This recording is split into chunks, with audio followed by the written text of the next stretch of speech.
Russia could have walked away from the table with real gains. But Putin refused to do that. Putin didn't want to do that. He's so radicalized in his ideological beliefs that he can't accept what is on the table, even if it's an amazing deal for Russia. Russia attacked Ukraine in 2022 expecting a quick victory. But the fighting turned into a war of attrition. Russia gained Ukrainian territory at a grudging pace and at a great cost. Last month, however, Russia suffered a net loss of territory in Ukraine for the first time since 2023. Ukrainian drones have played a major role in negating Russia's military forces. Have we reached a turning point in the war in Ukraine? Can Kyiv sustain its recent successes? And what are the prospects for securing a lasting ceasefire in the conflict that is changing how wars are fought? From the Council on Foreign Relations, welcome to the President's Inbox. I'm Jim Lindsay. Today I'm joined by Liana, Senior Fellow for Europe here at the Council on Foreign Relations. Liana, thank you very much for joining me. Thank you, Jim. Liana, the war in Ukraine passed a milestone last week. The fighting there has now officially lasted longer than World War I in length. The Ukraine war, of course, has often been likened to World War I. Both wars began with lightning strikes that the aggressor thought would yield a quick victory, only to turn into grinding infantry assaults and static battle lines. Can you give me a sense from your perspective of where things stand in the war in Ukraine now that we're at almost 4.5 years? Yeah, so just like World War I, the war in Ukraine has really changed in its nature throughout those last 4 years. And what we witnessed in the last year in particular is a change where the front line is not only dominated by drones, which has been the case already for a long time. You have a death zone of around 18 miles between the movement of the two troops, and you see basically everything. The Ukrainians have a very advanced system of integrating all the input that they get from the battlefield. So that is the case. But what we also see throughout the last year is that Russia's hopes that it could just wait and either win the war on the battlefield or through negotiations with Donald Trump have disappeared. Russia hoped that once Donald Trump came into office, there could be a quick victory for Russia at the negotiation table by demanding the entirety of the Donbass, the eastern region that Russia is fighting for, or if that would not come to pass, by just winning the Donbass militarily. And Russia had, in terms of manpower, Russia certainly had an advantage over Ukraine. Russia was able to generate more manpower, so less Russian soldiers were dying than Russia was recruiting with great incentives in terms of financial incentives to everyone who wanted to join the war. But that calculus has changed. By now, Ukraine has gotten better in attracting new soldiers, in training those soldiers. And if I may plug a fantastic piece on foreign affairs by the British analyst Jack Watling, he argues that now we have come to a point in the war where an actual ceasefire between Ukraine and Russia, negotiated either directly or with help of the United States or Europe, might actually be possible. And Russia might agree to a ceasefire without the maximalist conditions that it has put up front when Donald Trump came into power. So that's the interesting point. That's the first time that, as Jack Watling rightly puts it, Ukraine could fight Russia into an unconditional ceasefire. Okay, you put a lot on the table. Let's sort of break that up. I want to basically begin with the question of how is it that Ukraine has been able to negate what everyone assumed was an overwhelming Russian advantage on the ground. Again, it's no surprise to you. Much of the conversation was simply on how Russia, after it failed to get its quick victory, was simply going to grind much smaller, less well-equipped Ukrainians and gain victory. Explain to me exactly how that was avoided. The main Russian advantage on that was its manpower advantage. Russia, without asking for general mobilization across Russia, which would have been met by a lot of social protest, was able through financial incentives to just send soldiers into the meat grinder of the Ukraine war. Russia did not pay a lot of attention to training. It was just the masses that it was able to attract. The casualty, and by that, Russia was able to offset the incredible casualty rates that it had, 23,000 per month on average in 2025. I mean, imagine, that's a huge number. And with that, just the sheer manpower helped Russia to grind forward, but only in very small ways. Russia was not able to make the big breakthrough that it would have needed to occupy the entirety of the Donbass. At the same time, Ukraine was going through some reforms that were necessary in the structure of its army that makes it easier now for Ukraine to offset the losses that it has itself. So there's for the first time, as Jack Watling-White reports, there's for the first time a net positive inflow into the Ukrainian army. And this positive assessment of where Ukraine stands is also shared by European officials, that for the first time, this sort of grinding forward behavior from the Russian side is not yielding any more gains. And if we combine that with the advantages that Ukraine has on the technological side, I mean, the incredible cycle of innovation in drone technology. Let's talk about that. Go ahead. My sense is that the drone strategy that the Ukrainians have been pursuing has evolved. Initially, it was using drones to attack Russian troops on the front lines. Then the Russians developed the capacity to conduct drone strikes deep in Russian territory, and indeed have been very successful at taking some of Russia's domestic oil production and gasoline refinement offline. And now the Russians are focused on what might be called mid-range attacks, reaching down or maybe 100 miles or so and disrupting Russian logistical supply lines. How has that sort of changed the shape of the fighting? Well, let me put that into context, because the reason why Ukraine is able to do that is a change in the political context too. Right? Okay. I mean, with the Trump presidency, of course, for Europeans, the considerations have changed what they would allow Ukraine to do and what they would accept from Ukrainian side to do. If you remember back then under the Biden administration, but also under European leaders like Olaf Scholz in Germany, there was a lot of hesitation that Ukraine could provoke Russia if it goes too far, if it goes too deep into Russian territory, and that would unnecessarily escalate the war, akin to what we saw in 2022, when we had, in September 2022, when we had a real nuclear crisis that is being talked and analyzed until today. To what extent was that a real nuclear crisis, where Russia threatened a nuclear response in response to Ukrainian gains? So there was a lot of hesitancy, but that hesitancy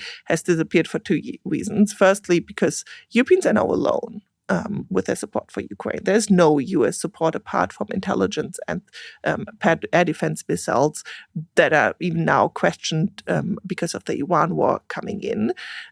So Europeans have to become more bolder in the support for Ukraine.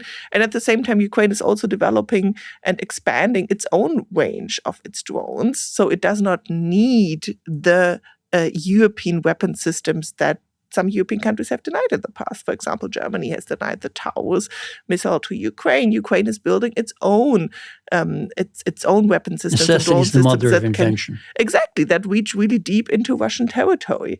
And by that, Ukraine has made it.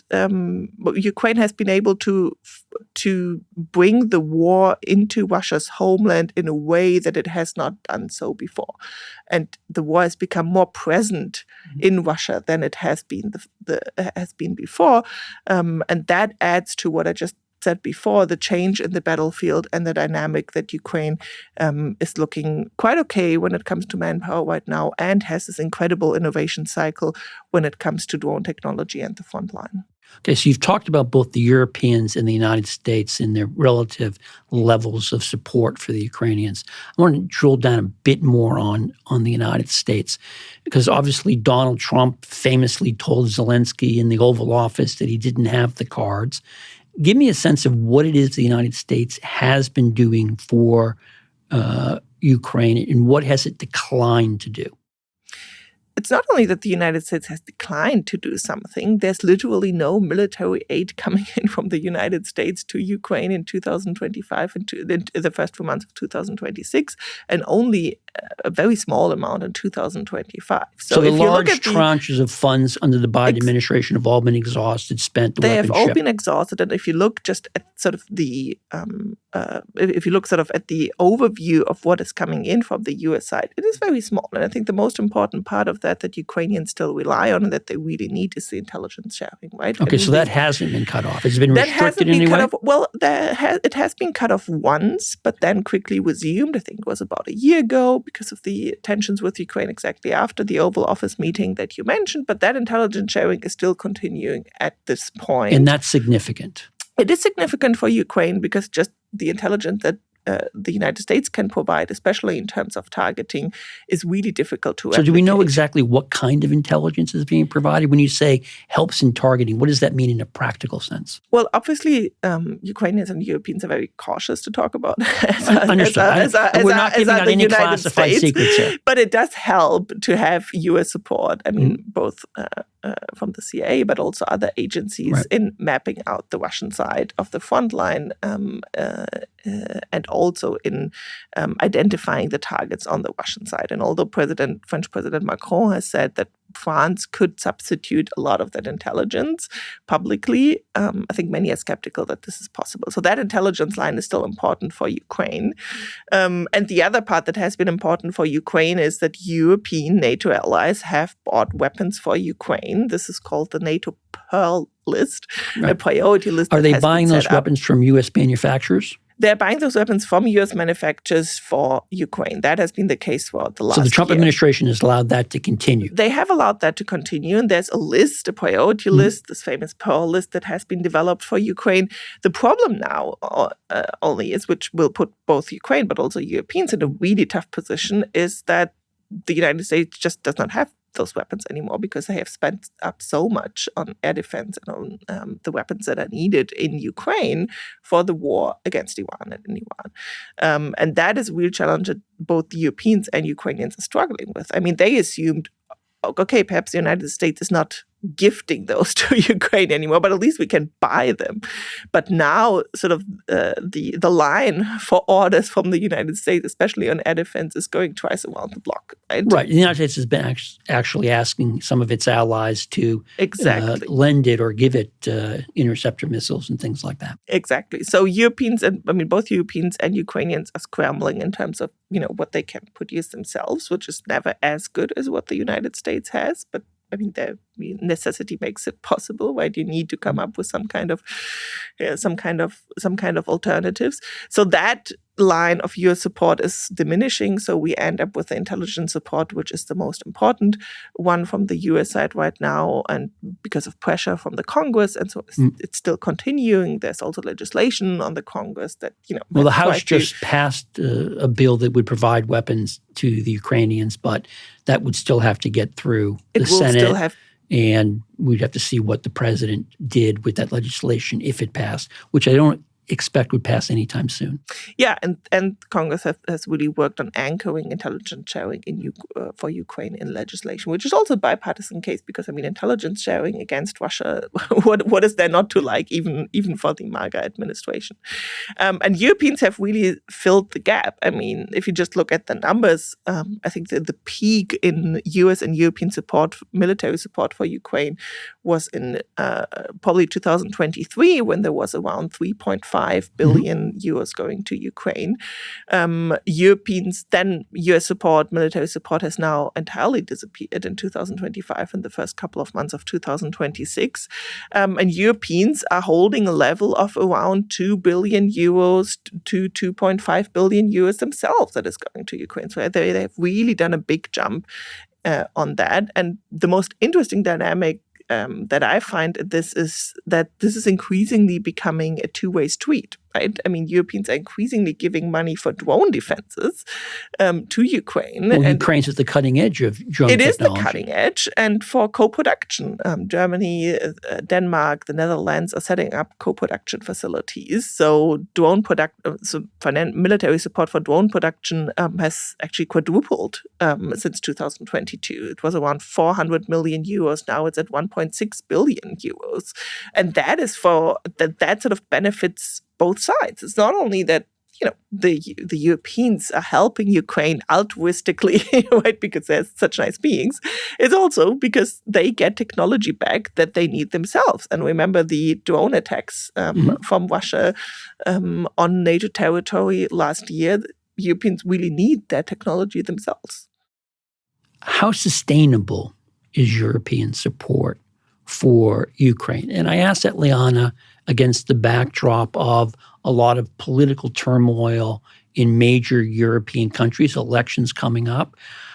You grew up in Germany. There's been a lot of talk about the surge of the right-wing party, the Alternative for Germany, and that members of that party are much more sympathetic to Russia and asking why is it that Germany is in this conflict which is alienating the Russians. Is that a trend that has some legs that we have to worry about? Or is that something that newspaper journalists from the United States just write about because it makes for good copy and gets you on the front page of your paper?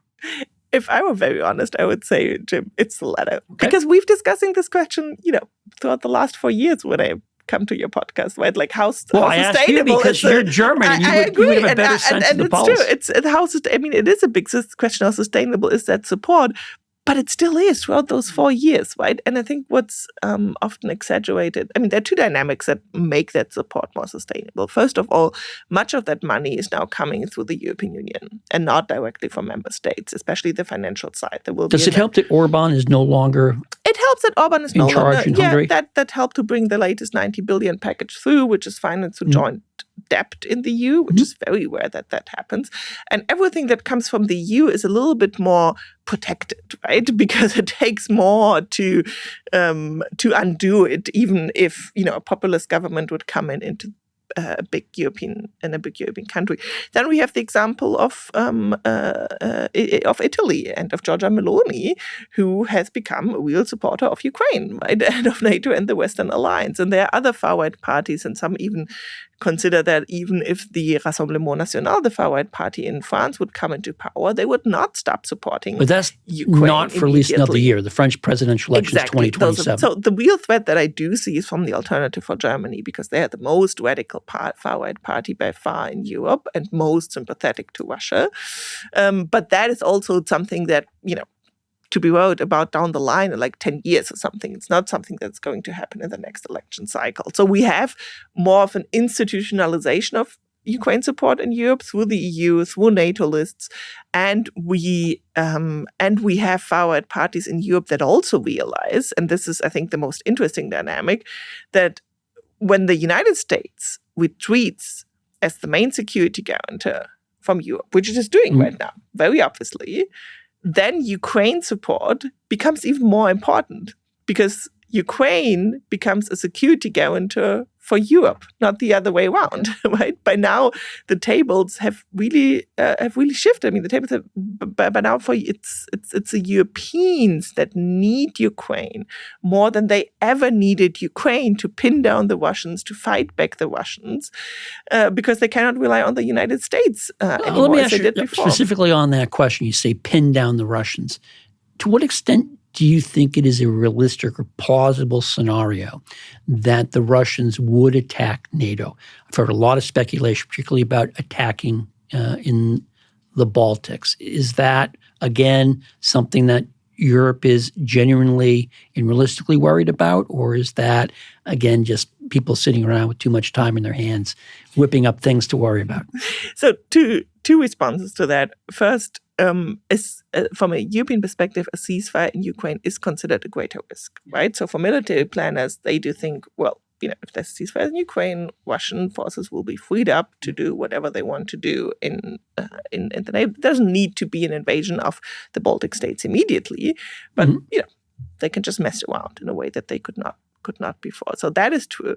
But the other scenario, and I think to me this is the more dangerous and more likely scenario, we actually just had a confidential workshop in Florence. I'm not complaining about the location with the European. I'll put aside why you chose Florence, but okay. So it was a confidential workshop with European officials and European experts about a different scenario, and that is Russia not invading the Baltic states, but Russia using the US retreat from Europe as a means to put Europeans under political and military pressure and to blackmail them, right? Through nuclear blackmail, through conventional blackmail. They don't need to invade the Baltic states. Intimidate, essentially. They can intimidate the Europeans, and if the United States does not respond in the way that Europeans would hope for example, if the United States says, well, you have to negotiate with Russia, this is your turn, we cannot solve this for you, then Russia can put demands on the table on Ukraine support and so on. Wouldn't that be the end of NATO? It would be the end of NATO, but I mean, what kind of NATO do we still have now? I mean, I think I think the term NATO disintegration is actually quite correct because NATO is still there. Yes, but there's a difference between being uncertain about where NATO is and being clear where NATO is, and that is on the ash heap of history. Well, let me just say that Europeans, especially after the Greenland episode at the beginning of this year, have actually started to consider a plan B. If last year I've asked Europeans, what about a plan B? And they all told me, no, we're not considering that. The United States is still there. We might have a more European NATO, but that's it. This year, they're taking very serious steps, and they have some very broad conceptual outlines of how European defense would look like. I mean, there's no plan, there's no European defense planning, but there are ideas that are consolidating, right? I mean, there's wargaming around the EU's Article 5, Article 42.7. There are discussions ongoing on command and control, how Europeans could organize that themselves if they didn't have access to NATO. There are discussions ongoing on France's nuclear contribution to Europe. So, and all that kind of comes together, and Ukraine has a key part in that, and much more central part than it would have with US protection. Because with unchallenged US protection, the Europeans would not need Ukraine necessarily. It's nice that Ukraine pins down Russia. But if the US retreats, then Ukraine's value to Europeans becomes much bigger. And so, for example, in Florence, we had a discussion about burden sharing between Europeans and Ukrainians, and not in terms of what is Europe's burden in supporting Ukraine, but what is Ukraine's burden in fighting off Russia for the Europeans. And I think this is the discussion that we will have in the future in Europe. It's not anymore about helping Ukraine, it's Ukraine helping us. Let's put a pin in that. We'll come back to that in 6 or 12 months. I'll ask you how all that's going. I want to flip this script and talk about Russia. And that is, how is the Kremlin reacting to what is happening on the battlefield? I want to note that in the last week, Russian economic and financial officials have been quoted as warning that the economic burden of the war is becoming unsustainable. Is there a sense that Vladimir Putin is reconsidering his maximalist position on the war? So there is a sense that if you talk to deep Russia analysts, who especially have a good grasp of the economic situation, there is a sense that something is off. Right, that there are increasingly voices who speak out publicly in Russia about a problematic economic situation, that this cannot be upheld. And part of this dynamic is also that the hopes that were associated with the Trump administration have all but disappeared. If you look at the way how the Russian president, Vladimir Putin, has approached his negotiations with Trump, it's just really difficult to comprehend that he has been offered a lot. He has been offered from the Trump administration more than any other U.S. administration would have ever offered him. I think the Trump administration, at least, actually since I can think of, has been the most forthcoming in terms of Russian demands. All it would have needed from the Russian side would have been a small concession. It would have been something to say, like, let's do land swaps, small land swaps across the front line. But in general, we will accept a ceasefire in Ukraine, right? And Russia could have walked away from the table with real gains. But Putin refused to do that. Putin didn't want to do that. And that's something that we've already observed in 2014 and afterwards, after his first invasion of Ukraine and with the Minsk negotiations and so on. He's so radicalized in his ideological beliefs that he can't accept what is on the table, even if it's an amazing deal for Russia. And I think that also contributes to some of the frustration in the Russian elite, which is, look, we had this fantastic opportunity. We thought it's all, coming our way. The US administration is coming our way. The battlefield situation is coming our way. And now everything, all of that is collapsing. And you can sense this frustration. I mean, there was an opportunity for restored US-Russian business relations, perhaps even the return of US credit cards to the Russian market. I mean, what an opportunity. And just because Vladimir Putin really wants the last centimeter of Donbass, that has not come about. And I think that's the sense of dead end right now, right? I mean, the political pathway has not worked with Donald Trump and is unlikely to work again after all these rounds. The military pathway doesn't seem to work. So where's this going, right? I mean, the whole theory of the case that Vladimir Putin had throughout the last year is slowly collapsing. And I think this is becoming apparent among the Russian elites too. Let me ask you a question about that. Do you have the sense that the offer that President Trump put on the table is still an offer that Putin can take or that Trump is willing to make? And I ask that because if, in fact, as you described, the tide of battle is changing and has changed, Russia is in a weaker position.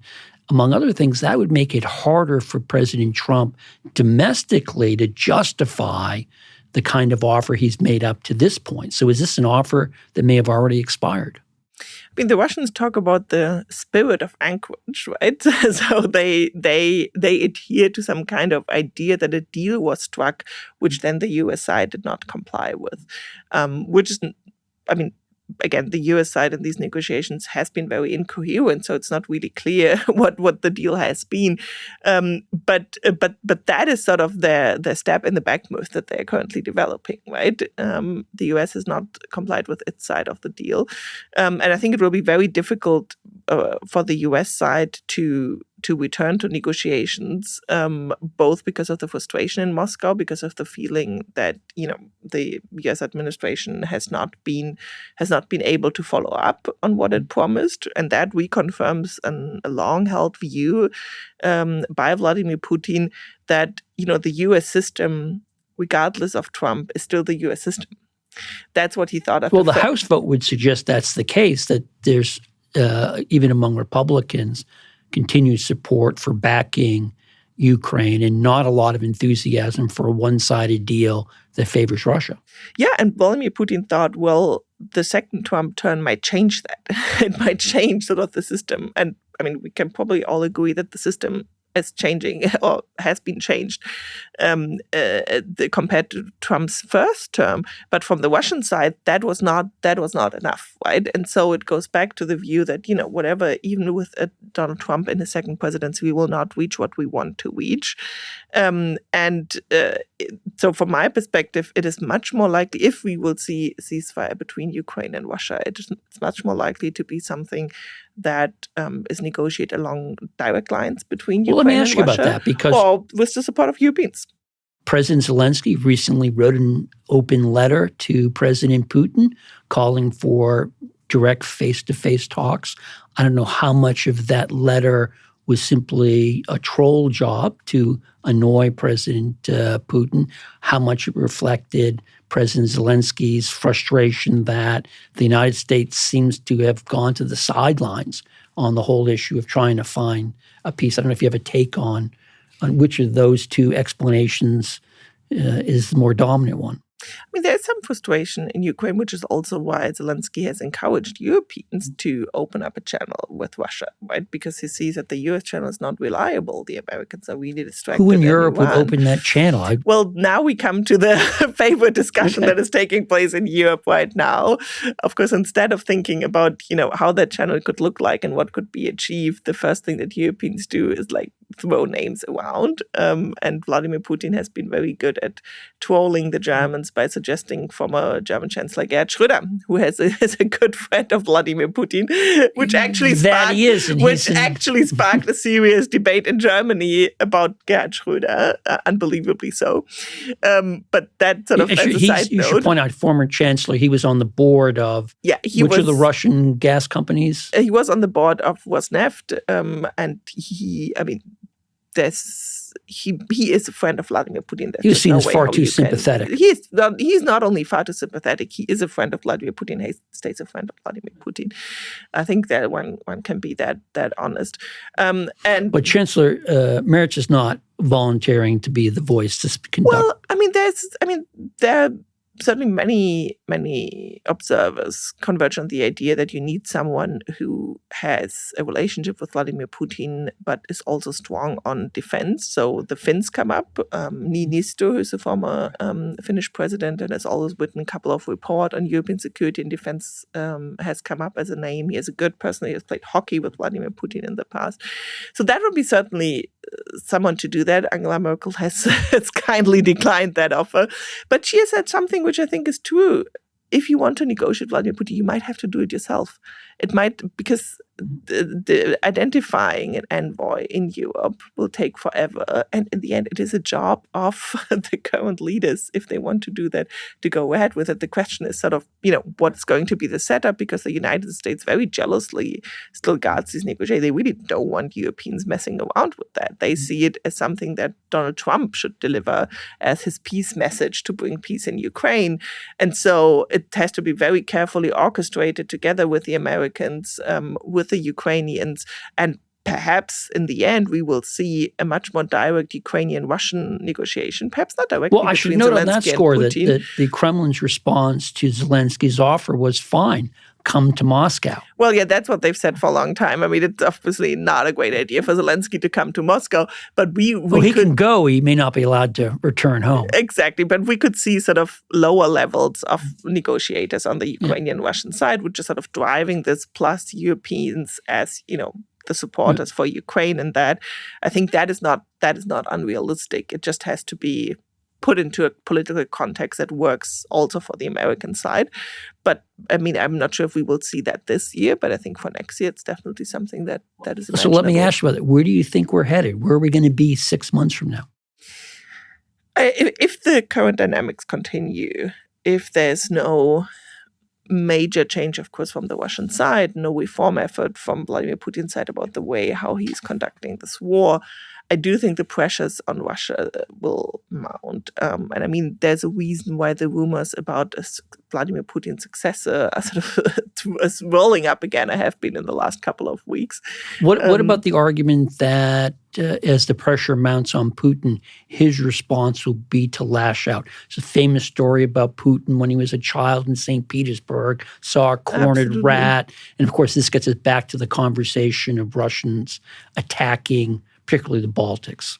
Yeah, the question is, how can he? I mean, what options does he still have left to lash out? I mean, lash out could mean he does, a mobilization within Russia. Not possible, right? Because it will blow up the whole way how he is organized. Well, there's increased sabotage, so-called little green men. But I mean, how much more sabotage can there be, right? I mean, already they tried to kill the head of one of the biggest German defense companies, Rheinmetall. So, I mean, the sabotage is already at levels that are, pretty dark. They can send over more drones into European territory.